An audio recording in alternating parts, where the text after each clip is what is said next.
안녕하세요. 저는 이제 출산한 지 5일 된 신생아의 엄마이자 한 미용실 원장의 아내입니다. 이런 글을 세상에 알리기까지 많은 고민을 했습니다. 남편은 제법 큰 규모의 매스컴에도 방영된 미용실의 원장이에요. 출산 2일 전 남편과 그의 메인 인턴 직원의 외도 사실을 알게 되었어요. 그의 여직원도 군대 간 남친이 있었는데 남편도 그 사실을 알고 여직원 역시 남편이 유부남의 아이가 있는 걸 너무나도 잘 알고 있습니다. 저랑 밥도 먹고 이야기도 나눴어요. 그런데 둘이 부적절한 관계라는 걸 증명해주는 카톡 내용을 발견했습니다. 심지어 어떤 말까지 있었냐면 자기 보고 싶다 같이 있을까? 나와서 일하지 말고 앉아만 있어. 널 좋아한다. 설렌다. 너의 모든 것은 다 내 것이다. 모닝콜 해줘라 등등. 둘이 출근 전 일찍 만나고 둘이 나와 항상 같이 출근하고 바다로 여행을 떠나고 서로 각자 남친 와이프 언급하면서 기만을 하더군요. 원장이란 사람이 직원이랑 적나라한 불륜이 시작된 거죠. 그것도 뱃속에 아이가 있는 아내를 두고 본인이 꾸린 일터에서 그런 말도 안 되는 짓을 하다니요.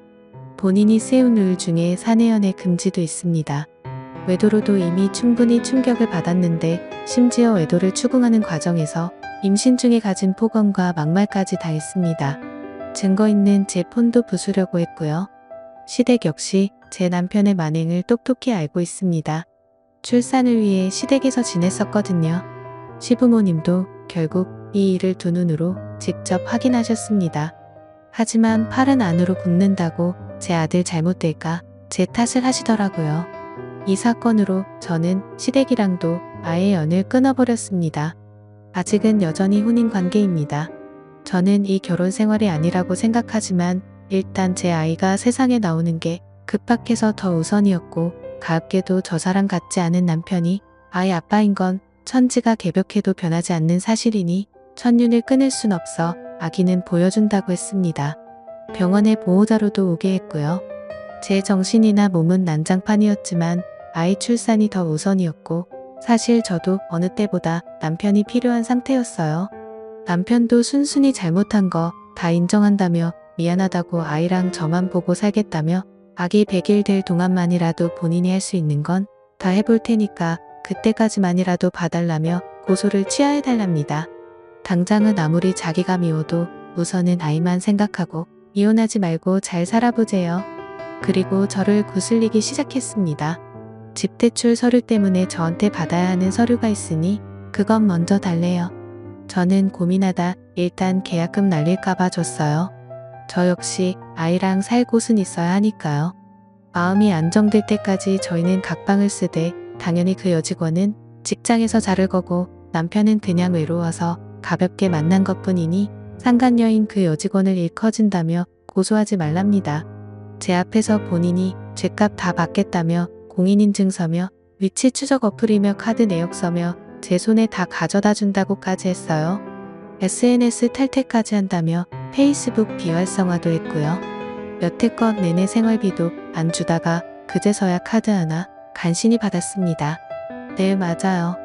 아기 때문에 그 말에 흔들렸어요. 그저 아무것도 생각 안 하고 세상에 태어나자마자 아빠 없는 아이로 만들고 싶지 않아서 꿋꿋하게 참아내고 부부관계를 유지하려고 했던 건 바로 그거 하나였습니다. 그렇게 출산하고 병원에 있다가 퇴원 전날 오전에 아기 면회 한번 하고 시아버님 데리러 간다 하더니 병원에서 나가는 즉시 위치 추적 어플을 삭제하더군요. 그리고 지금까지 잠수 탔습니다. 저와 저희 가족의 연락만 고의적으로 안 받는 듯 하더라고요. 페이스북도 갑자기 비활성화를 풀고 활동하기 시작하고 저희 친정엄마도 당황스러워서 사위가 시아버지 만나러 간다고 했기 때문에 시댁에 방문하였지만 시댁에서는 남일이라고 하셨답니다. 그러다 결국 사위 찾으러 집안 곳곳까지 갔으나 결국 만나지 못하셨습니다. 그래서 친정엄마는 남편 매장에 갔는데 남편이 CCTV 확인 후 기가 막히게도 저희 엄마를 영업방해로 신고했다더라고요. 이제 퇴원할 때가 돼서 아이는 당장 데리고 내일 퇴원해야 하는데 이게 무슨 행동인지 전혀 감이 잡히지가 않았습니다. 혹시 몰라 지갑을 확인하니 준 지 일주일도 안 된 카드를 빼갔더라고요. 그래서 설마 지 자식까지 버릴까 싶어 경찰을 통해 위치 추적까지 했습니다. 그런데 남편이라고 말하기도 싫은 그 천벌받을 놈이 아주 잘 따는 소리만 들었네요. 퇴원 당일 여전히 오지 않았습니다. 저랑 아기는 집도 없어 찾아갈 곳도 없었고 그냥 길바닥에 버려진 신세가 되었네요. 원래 예약되어 있던 조리원도 취소되었고 병원비 정산도 제 손으로 하고 나왔어요. 남편이자 아비한테 버려져 아직 세상에 나온 지 얼마 되지 않은 아기를 데리고 결국 친정으로 들어갔습니다. 그러다 군대 갔다던 그 여직원 애인과 연락이 닿았어요. 얘기를 들은 즉슨 저랑 갓 태어난 지 자식 버리고 어디로 가서 누굴 만나 잠수를 탔나 했더니 역시나 그 상간녀 직원이랑 여전히 같이 있다고 하네요. 알고 보니 같이 법무사를 알아보고 다닌대요. 남편한테 나는 우리 아기 때문에라도 너랑 살아도 가정을 파괴하려고 한 상간녀 직원은 끝까지 고소하겠다고 했었던 말에 그 여자를 지켜주기라도 하고 싶었던 건지 지 자식보다는 그게 더 중요했나 봅니다. 그 상간녀 남자친구에게는 남편이랑 내연녀 두 사람이 저를 정신병자 취급하며 카톡 조작하고 불법 녹취하고 위자료 뜯어내려고 압박한다고 주장합니다. 하지만 상간녀 남자친구가 그 증거가 조작이라는 증거를 내놓으라 하니 묵묵부답이랍니다. 어떻게든 죄책감 따윈 없이 법 앞에서 끝도 없이 추락하는 인간들의 모습을 보며 이젠 정말 한 톨의 기대도 저와 아이에게 미안해야 할 거라는 희망도 포기했습니다. 돈 10원 한 장 필요 없으니 애랑 제 인생 돌려놓으라고 하고 싶네요.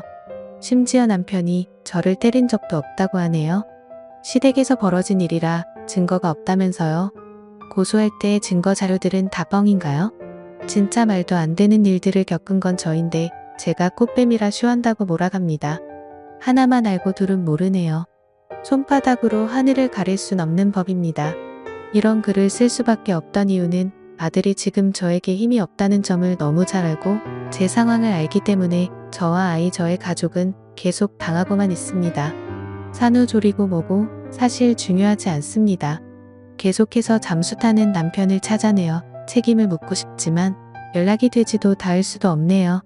현실인가 싶습니다. 매장으로 찾아가자니 제가 몸이 아프고 경찰까지 부르는 이 사람을 어떻게 해야 할지 모르겠습니다.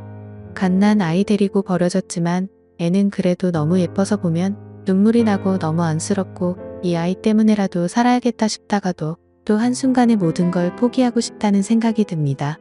점점 저도 미쳐가는 것 같네요. 가정 파탄의 아픔은 정말 가해자들은 모릅니다. 아이까지 버린 남편인데 저에겐 더더욱 피도 눈물도 없겠죠. 저 25살 많은 나이 아닙니다. 남편 하나 보고 아이랑 셋이 잘 살자며 가족과 친구들의 반대에도 무릅쓰고 지켜낸 가정인데 이렇게 아이 태어나자마자 무너졌다는 게 아직도 믿고 싶지 않습니다. 오히려 제가 고소도 안 한 이 상황에 제발 저와 일체 연락을 안 하고 법무사들을 만나며 알리바이나 증거인멸을 미리 시도하는 중인 남편과 상간녀 남편이요. 온라인상에서 어느 정도 이름이 알려진 그걸 이용해서 이 여자 저 여자 만나고 데이트하고 총각 행세하던 사람입니다. 하지만 직원이랑도 이럴 줄은 몰랐네요. 인기가 많았었고 사업 성공으로 인해 인정도 많이 받았지만 점점 거만해지고 괴물이 되어갔어요. 본인이 원하는 바는 꼭 수단과 방법을 가리지 않고 말재간이 아주 뛰어나요. 모든 말이 80%는 허풍이나 거짓인데도 듣는 사람은 아 정말 그런가 보다 현혹시키고 정말 이런 부분에선 대단한 남자라 저 혼자서는 적수가 안 됩니다. 그런 저를 연기하고 피해자 코스프레하는 여자로 몰면 저와 아기는 어떡하죠? 꼭 천벌받게 해주세요. 지금까지 제 긴 사연을 들어주셔서 감사드립니다.